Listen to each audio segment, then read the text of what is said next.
ګاونډیانو ته د ملا یعقوب تازه خبرداری وایي هیڅ چاته پر افغان خاورې د تیري اجازه نه ورکوو او که یې هڅه وکړي نو د نیمروز جګړې غوندې به یې پښیمانه کړي.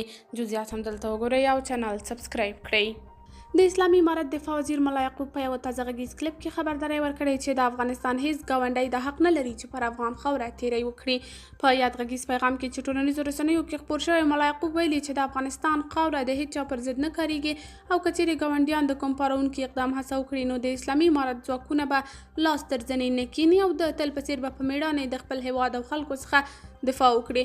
هغه ویلي افغان پوځ اوس پوره تجهیزات په لاس لري او په هر حال کې د خپل هیواد خلکو او اوبو څخه ساتنه کوي او ورته امر شوی چې که چیرې څوک پر افغانستان د برید هڅه وکړي نو د مرکزي حکومت امر ته دې نه کیني بلکې پر وخت او قطعي ځواب ورکړي تر څو راتلونکي کې هیڅوک د افغانستان ته په چپه سترګه ونه ګوري.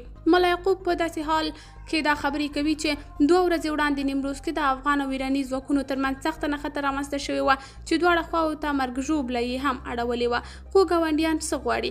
دفاع وزارت په یوه اعلامیه کې ویلي چې افغان حکومت د جګړې پلوی نه دی، خو که چیرې خبره د ملي حاکمیت او د افغانستان د خلکو شي نو بیا به هر ډول چې وي جګړې ته هم آمادګي. بلخوا دفاع وزارت څخه سرچینې وایي چې د ملا یعقوب په مشرۍ د نظامي مسؤلینو غونډه ترسره شوه چې یو شمېر مهمې پریکړې هم پکې وشوې. سرچینه وایي ملا یعقوب د قول اردوګانو قمندانانو ته امر وکړ چې سرحدي پوستو ته د توپچې په ګډون نورې درنې وسلې ولیږي ترڅو د ګاونډیانو هر ډول برید ته پر وخت او بالمثل ځواب ورکړي.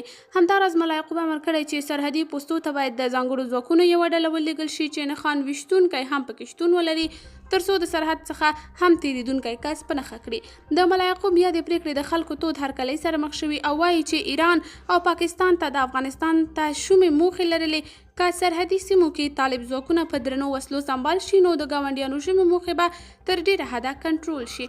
قدرمنو کتونکو، تاسو د دې موضوع په هکله څه نظر لرئ؟ کمنټ کې شریک، ویډیو لایک او چینل سبسکرایب کړئ.